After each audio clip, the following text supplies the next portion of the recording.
Good morning, student. Today, this is Sharmila, SS teacher in Suraj School, Mahendragarh. Today, we are going to discuss non-cooperation movement started by Mahatma Gandhi, part number 3, nationalism in India. Non-cooperation movement started by Mahatma Gandhi was a famous movement in the history book.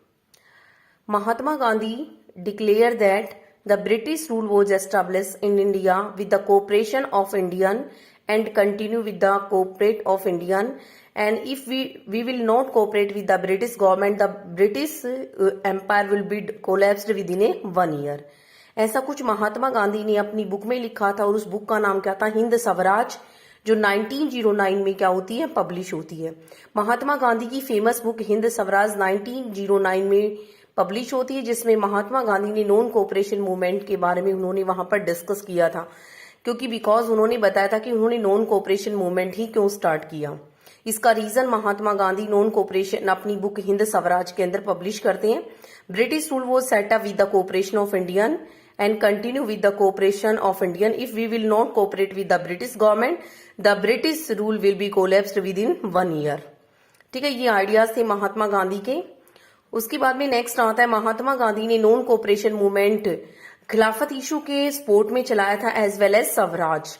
Mahatma Gandhi 1 August 1920 को non cooperation movement start कर चुके थे।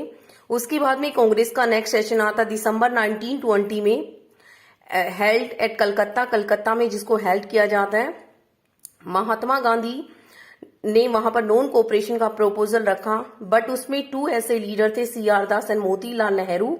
Chittaranjan Das and Motilal Nehru oppose this movement. उन्होंने इस movement का oppose किया, okay, क्योंकि महात्मा गांधी ने डिक्लेयर किया था जो नॉन कोऑपरेशन मूवमेंट है वो स्टेजेस के अंदर चलेगा, वो अनफोल्ड स्टेजेस में चलेगा, स्टेज बाय स्टेज मूवमेंट चलेगा। First of all social services were boycotted. सबसे पहले सोशल सर्विसेज का बहिष्कार किया गया, उसके बाद में नेक्स्ट अगले स्टेप्स चलते ही चले जाएंगे। बट क्या होता है, मोस्ट ऑफ जो लीडर थे कांग्रेस के अंदर, जैसे CR Das and Motilal Nehru, participated in the council election and held at November 1920। Okay, वो इलेक्शन का बॉयकट नहीं करना चाहते थे, so they oppose the non cooperation movement. उसके बाद में नेक्स्ट अगला जो सेशन होता है दिसंबर 1920 में, Maharashtra Nagpur, and non cooperation programme was adopted by the Congress. Non cooperation and Khilafat movement started begin in January 1921। Various social groups participated in this movement and each group its own aspirations. हर group की अपने अपने स्वराज के meaning क्या है, सबके लिए अलग अलग है, सब लोग अपने अपने तरीके से स्वराज के मीनिंग लगा रहे हैं। उसके बाद में movement in towns. The movement started with the middle class participation in the cities. Cities के अंदर मिडिल क्लास के पार्टिसिपेशन के साथ ये मूवमेंट स्टार्ट हुआ। Thousand of student left the government controlled school and colleges, headmaster and teacher resigned and lawyers gave up their legal practices and the council election were boycotted in most of provinces except Madras. Madras को छोड़कर हर जगह पर election का boycott किया गया, because Madras के अंदर justice party थी, पार्टी ऑफ नॉन ब्राह्मण, जो दलित लोगों की पार्टी थी, जो इलेक्शन में पार्टिसिपेट करना चाहती थी और उस पावर को गेन करना चाहती थी जो ऑलरेडी अभी तक किसके पास थी? ब्राह्मण लोगों के पास। इसलिए ये पार्टी पॉलिटिकल पावर में जाना चाहती थी। मद्रास को छोड़कर बाकी सभी लोगों ने क्या किया? जस्टिस पार्टी, मोस्ट ऑफ लोगों ने, खासकर मिडिल क्लास ने नॉन कोऑपरेशन मूवमेंट में हिस्सा लिया।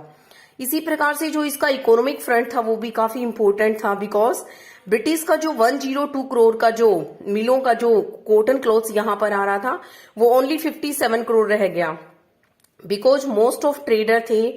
उन्होंने क्या किया, जो फॉरेन क्लॉथ्स था, फॉरेन का बाइकआउट किया, ठीक है। The import of the foreign cloth and decline between 1921 and 22, it's value dropping from 102 crore to 57 crore. In many places, merchant and trader refused to trade in the foreign goods. उन्होंने, क्योंकि because अधिकतर places पर जो merchant थे, trader थे, उन्होंने foreign goods को मतलब खरीदने से, सेल और बाय करने से क्या कर दिया? मना कर दिया, उसका बाइकआउट किया गया। तो टोटली कंपनी को क्या होता है? घाटा होता है, क्योंकि महात्मा गांधी के कहने पर लोगों ने किसका यूज किया? Swadeshi goods were use by the people on behalf of Mahatma Gandhi. उसके बाद में नेक्स्ट आता है मूवमेंट के अलग अलग प्रकार के थे। उसके बाद में ये मूवमेंट स्लो डाउन हो जाता सिटीज के अंदर, and but this movement in the cities gradually slow down for a variety of reason, because इसके दो बड़े रीजन थे। फर्स्ट क्या था, khadi, because khadi cloth was more expensive than the mass produce mill clothes.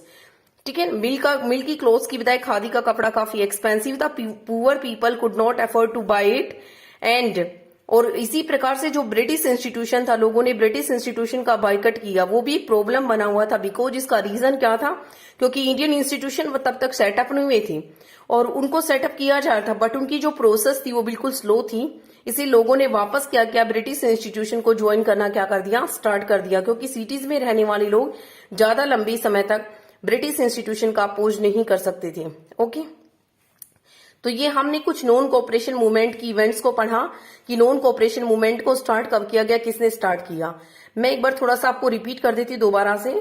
Non cooperation movement started by Mahatma Gandhi in 1 August 1920 को महात्मा गांधी ने non cooperation movement start किया for the support of Khilafat as well as swaraj. ये इसके दो main objective थे, Swaraj and खिलाफत। Because क्योंकि वो मुसलमानों के खिलाफत इशू को लेकर भी ब्रिटिश गवर्नमेंट के अगेंस्ट में मुसलमानों के फेवर में खड़े थे। उसके बाद नेक्स्ट नॉन कोऑपरेशन मूवमेंट के बारे में डिक्लेयर किया गया महात्मा गांधी ने अपनी बुक हिंद स्वराज 1909 में पब्लिश होती है। कांग्रेस सेशन में सितंबर 1920 में नॉन कोऑपरेशन का प्रपोजल रखा गया। कांग्रेस सेशन दिसंबर 1920 में प्रपोजल पास हुआ, प्रोग्राम पास हुआ। मोस्ट ऑफ जो मूवमेंट, जो अधिकतर मूवमेंट था मिडिल क्लास के अंदर, मिडिल क्लास के जो पीपल थे टाउन्स के अंदर, मोस्ट ऑफ लोगों ने पार्टिसिपेट किया। बट एक जस्टिस पार्टी थी जो नॉन ब्राह्मण पार्टी थी मद्रास से, उसने इलेक्शन के अंदर क्या किया, पार्टिसिपेट किया। उसने इलेक्शन का बायकट नहीं किया कि बिकॉज महात्मा गांधी चाहते थे इलेक्शन का भी बायकट होगा। इकोनॉमिक फ्रंट क्या था, 102 करोड़ का ब्रिटिश मिलों का जो टोटल क्लोथ आ रहा था ओनली 57 करोड़ रह गया, वो डिक्लाइन आ गया। स्लो डाउन इसकी रीजन क्या थे, नॉन कोऑपरेशन मूवमेंट सिटीज में स्लो डाउन रहा because khadi was the more expensive than the mill mass produce clothes. Okay, और एक दूसरा क्या था, Indian institution posed a problem because कोई भी इंडियन इंस्टीट्यूशन नहीं थे। सपोज करो लोगों ने अगर स्कूलों का बायकट किया और लीगल प्रैक्टिसेस का बायकट किया तो उसकी जो इन प्लेस के ऊपर कोई भी इंडियन इंस्टीट्यूशन नहीं थे, इसे लोगों ने धीरे धीरे वापस लौटना क्या कर दिया, स्टार्ट कर दिया। इस प्रकार से for a variety of reason non cooperation movement slow down in the cities. Okay, तो आज के लिए इतना ही। हम अगला पार्ट लेके आएंगे non cooperation movement in the country side. Country side में नॉन कोऑपरेशन मूवमेंट किस प्रकार से स्प्रेड होता है। अभी तक तो हमने नॉन कोऑपरेशन मूवमेंट का बैकग्राउंड पढ़ा, महात्मा गांधी के द्वारा स्टार्ट किया गया, इसका सिटीज के अंदर रोल क्या था। नेक्स्ट हम पढ़ेंगे कंट्री साइड में पर्टिकुलर कौन कौन से ग्रुप्स थे जिन्होंने नॉन कोऑपरेशन मूवमेंट में पार्टिसिपेट किया। Okay, thanks and have a nice day.